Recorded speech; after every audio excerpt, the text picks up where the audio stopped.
King கோப்ராவோட அளவு என்ன bro இருக்கும்? விஷ பாம்புகள்லையே உலகத்திலேயே மிக நீண்ட பாம்பு அப்படின்னா அது வந்து ராஜநாகம் தான். சரி ப்ரோ, இப்போ கிங் கோப்ரான்றது ஒரு வகையா இல்லை வந்து கிங் கோப்ராக்குள்ளேயே பல வகைகள் இருக்குமா? கிங் கோப்ரா வந்து ஒரே ஒரு இனம் தான், ராஜநாகம் அப்படின்னு தான் அந்த காலத்துல இருந்து நினைச்சு வந்தாங்க. ஆனா அதுக்கப்புறம் தான் இதனுடைய உருவவியல் மோர்பாலஜி, அதுக்கப்புறம் ஜெனட்டிக்கெல்லாம் மரபணு ரீதியாகவும் பார்த்தா இது 4 வகையா இருக்கு அப்படின்னு சொல்லி அதுக்கப்புறம் தான் வந்து கண்டறிஞ்சாங்க. இப்ப ராஜநாகத்துல 4 வகை சொன்னேன்ல, இது வந்து ஒன்றுக்கொன்று ஒவ்வொரு இடத்துல வாழக்கூடியதான் மாறி மாறி வந்து ராஜநாகம் வந்து இருக்கும். இதான் வந்து தமிழ்நாட்டில் அதிகம் பார்க்குறது வந்து இந்த வெஸ்டர்ன் கேட்ஸ் கிங் கோப்ரா இனம் தான். சரி ப்ரோ, இதோட நிறங்கள், ஏன்னா இப்போ 4 வகை சொல்லியிருக்கீங்க, 4 வகையுமே ஒரே நிறத்தில் இருக்குமா இல்லை நிறங்கள் மாறுமா? ஆனால் நிலத்தில் வாழ்றதுல ராஜநாகத்தோடைய விஷம் எந்த அளவுக்கு இருக்குன்னா, ஒரு பெரிய யானை இருந்தால் அந்த யானையை கொடுத்தனா அந்த யானை கூட இறந்து போகும், அந்த அளவுக்கு இதனுடைய விஷம் வந்து இருக்கும். அப்போ யானையை வந்து டிஃபீட் பண்றது யாருன்னு நம்ம போன பல வீடியோஸ்ல பேசியிருக்கல, பாம்பால முடியுன்றது இந்த வீடியோல ஒரு ஆன்சர் மாதிரி சொல்லலாம். ஓ, இந்த பாம்போட பேர் வந்து ராஜநாகம்னு இருக்கு. இது ஏன் இந்த பாம்புக்கு ராஜநாகம்னு பேர் வச்சாங்க? ஆனா இப்போ நீங்க சொல்றதெல்லாம் வச்சு பார்க்கல இதுக்கான அந்த ராஜா அந்த ஒரு தகுதியே கிடையாது. ஆனா ராஜநாகம்னு எப்படி பேர் வச்சாங்க?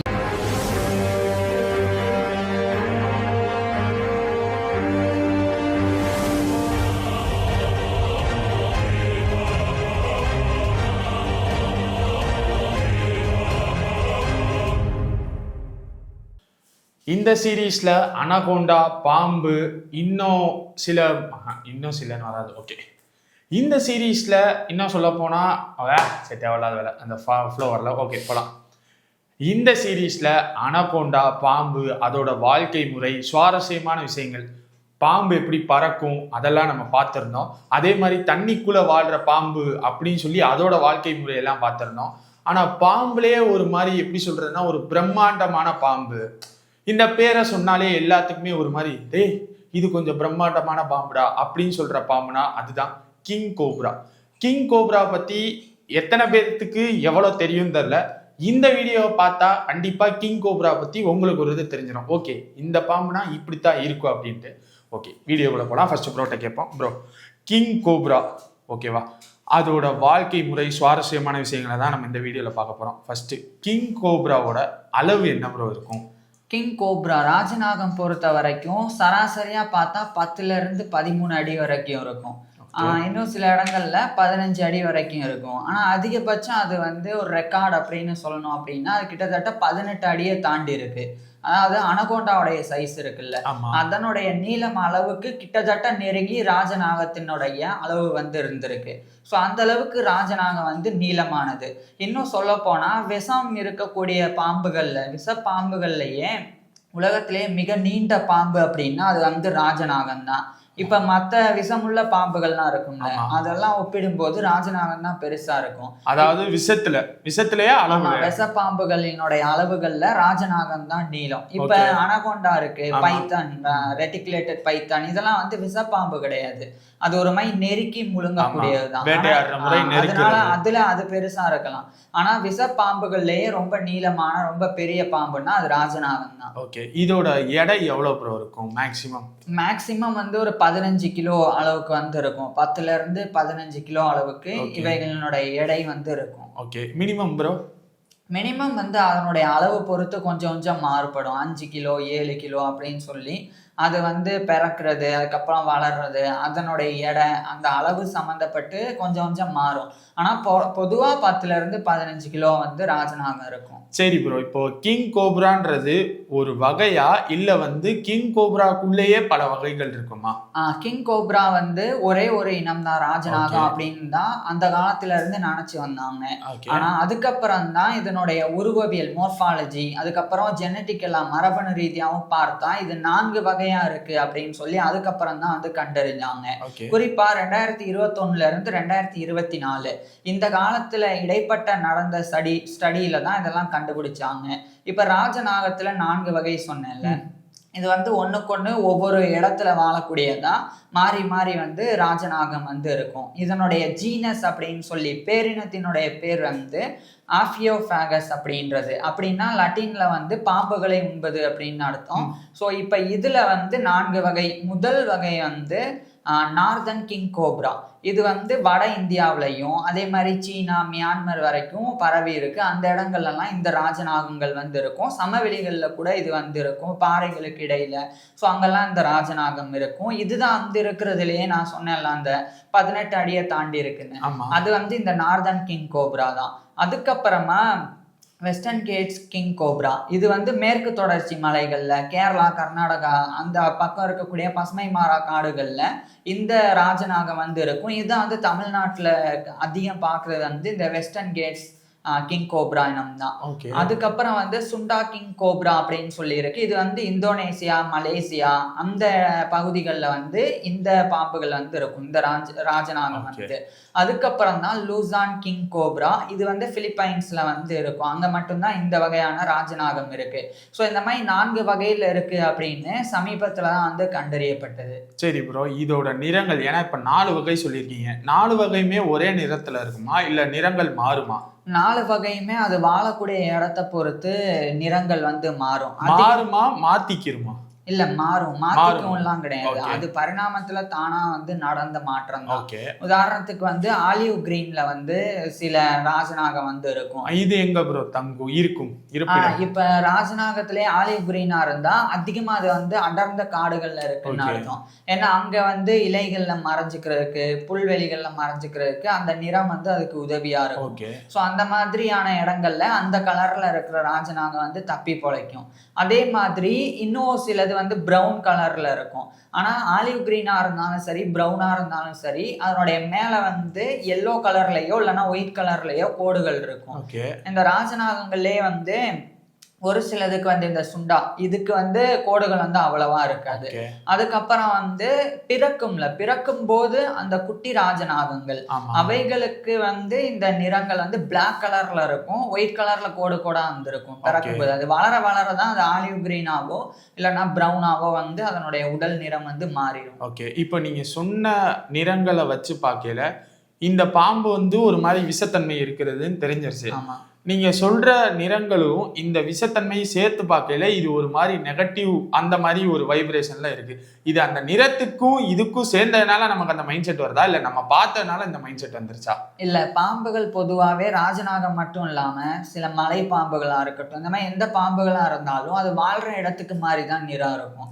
அதிகமா வந்து பிரவுனு இல்லைன்னா வந்து கிரீனு இந்த மாதிரி வந்து இருக்கும். சில நேரங்கள்ல வந்து அடர்ந்த காடுகள்ல அதிகமா அடர்ந்த காடுகள்ல நிழல்ல எல்லாம் வாழுதுன்னா அந்த மாதிரி ராஜநாகம் வந்து பிளாக் கலர்ல கூட இருக்கும். இப்ப இந்த நிறத்துக்கும் இதனுடைய நீங்க சொன்ன மாதிரி அந்த விஷத்தன்மைக்கும் சம்மந்தம் இருக்கான்னா அதுக்கு இதுக்கும் நம்ம நேரடியா தொடர்பு படுத்த முடியாது. இருந்தா கூட இதுக்கு வந்து விஷத்தன்மை வந்து ஜாஸ்தி அப்படின்னு சொல்லலாம். எந்த அளவுக்குன்னா இந்த பாம்பு கொத்தினா வேற ஒரு பாம்பு கூட விஷத்தினால பாதிக்கப்பட்டு இந்த கோப்ராவே இன்னொரு கோப்ராவை கொத்தினாலும் அந்த கோப்ரா ஏன்னா இது ரெண்டுமே ஒரே இனம்ன்றனால அதுக்கு நேச்சுரலா அந்த எதிர்ப்பு சக்தி இருக்கும். ஆனா இந்த ராஜநாகம் வந்து வேற நாகங்கள் இருக்குங்க, நல்ல பாம்பு, கண்ணாடி விரியன், கட்டு விரியன், அதை வந்து கடிச்சா அந்த பாம்புகள் வந்து இறந்துரும். அந்த அளவுக்கு இதனுடைய விஷம் வந்து ஃபோர்ஸ்ஃபுல்லா இருக்கும். ஃபர்ஸ்ட் ஃபோர்ஸ்ஃபுல்லா இருக்கிற விஷயம்னா இதை சொல்லலாமா? இல்ல, நம்ம சில வகையான கடல் பாம்புகள் பார்த்தோம்ல அதுக்கு தான் வந்து அதிகமான விஷம் இருக்கு. அப்ப ஃபர்ஸ்ட் அதுதான் தண்ணியில வாழ்ற பாம்பு தான். ஆமா, இது நார்மலா நிலத்துல வாழ்றதுல ராஜநாகத்தோட விஷம் எந்த அளவுக்கு இருக்குன்னா ஒரு பெரிய யானை இருந்தா அந்த யானையை கொத்தினா அந்த யானை கூட இறந்து போகும், அந்த அளவுக்கு இதனுடைய விஷம் வந்து இருக்கும். அப்போ யானையை வந்து டிஃபீட் பண்றது யாருன்னு நம்ம போன பல வீடியோஸ்ல பேசியிருக்கல, பாம்பால முடியும்ன்றது இந்த வீடியோல ஒரு ஆன்சர் மாதிரி சொல்லலாம். பாம்பால முடியும் நம்ம அது வந்து அந்த சூழல் பொறுத்து தான், யானை எவ்வளவு கவனமா இருக்கு. இல்ல ப்ரோ, போட்டி வச்சு சொல்லல, இதோட எப்படி போர்த்திறன் மூலியமா, போர்த்திறன் கூட சொல்ல முடியாது, இதோட பவர் விஷம். ஆமா, விஷம். இதை வச்சு யானையை டிஃபீட் பண்ணிரும். ஓகே ப்ரோ, இப்போ அடுத்து இதோட பார்வை திறன் எப்படி ப்ரோ இருக்கும்? இதுக்கு கண் இருக்கா, பார்க்க முடியுமா? கண் இருக்கு. இதுல ஒரு இன்ட்ரெஸ்டிங் என்னன்னா மற்ற பாம்புகள்னால அந்த அளவுக்கு வந்து சரியா பார்க்க முடியாது. ஆனா இந்த பாம்புகள்னால 100 மீட்டருக்கு அந்த பக்கம் 320 அடிக்கு அந்த பக்கம் இருந்து நம்ம அசைஞ்சா கூட நம்மள அதனால தெளிவா பார்க்க முடியும். ஆனா நம்ம அளவுக்கு ஹை டெஃபனிஷன்ல பார்க்க முடியலன்னா கூட ஓரளவுக்கு அது வந்து நம்மள மனுஷன்னு பிரிச்சு பார்க்க முடியும். ஒரு எலி இருந்தா அது எலிதான்னு தனியா பிரிச்சு பார்க்க முடியும். அதுக்கப்புறம் அது மொமெண்டம் இருக்குல்ல, ஒரு எலி ஒரு இடத்துல இருந்து ஒரு இடத்துக்கு நகருதுன்னா அதுவும் இதுக்கு வந்து தெளிவா வந்து தெரியும். ஸோ அதனால இதுக்கு பார்வை திறன் வந்து ரொம்ப நல்லாவே இருக்கு. ஆனா கலர் இருக்குல்ல, அதுல வந்து இதனால கிரீன் ப்ளூலாம் பார்க்க முடியும் அப்படின்னு சொல்லி விஞ்ஞானிகள் கருதுறாங்க. ஆனா ரெட் கலரை பார்க்கறதுக்கு உண்டான அந்த செல்ஸ் வந்து இதனுடைய கண்ணுல கிடையாதுதான். இருந்தாலும் இதனால ஓரளவுக்கு நீங்க ப்ளூ கலர் சட்டெல்லாம் போட்டு போனா உங்களை வந்து நல்லா பார்த்துரும். அதுக்கிட்ட கொஞ்சம் ஜாக்கிரதையா தான் இருக்கணும். சரி ப்ரோ, இப்போ இதுக்கு கேட்கும் திறன் இருக்கா ப்ரோ? கேட்கும் திறன் பொறுத்த வரைக்கும் அதே மாதிரி ஸ்மெல்லு இதெல்லாமே மோப்பம் பிடிக்கிற எல்லாமே வந்து எல்லா பாம்புகளுக்கும் இருக்கிற மாதிரி இதுக்கும் இருக்கு. நேரடியா அந்த சவுண்டை கேட்காம அதிர்வுகள் வைப்ரேஷன்ஸ் வந்து இது வந்து உணரும். ஓகே ப்ரோ, இப்போ இந்த பாம்போட பேர் வந்து ராஜநாகம்னு இருக்கு. இது ஏன் இந்த பாம்புக்கு ராஜநாகம்னு பேர் வச்சாங்க? ஆனா இப்ப நீங்க சொல்றதெல்லாம் வச்சு பார்க்கல இதுக்கான அந்த ராஜா அந்த ஒரு தகுதியே கிடையாது. ஆனா ராஜநாகம்னு எப்படி பேர் வச்சாங்க? ஏன் ராஜநாகம் அப்படின்னு பேர் வச்சாங்க அப்படின்னா, இப்ப இந்த கிங் கோப்ரா பொறுத்த வரைக்கும் அதிகமா பாம்புகளை வேட்டையாடும். ஓகே. இப்ப மத்த பாம்புகள் வந்து எலி, தவளை, ஓணான், பல்லி இதை வேட்டையாடும் போது வேட்டையாடுற மீன்ஸ் சாப்பாட்டுக்காக.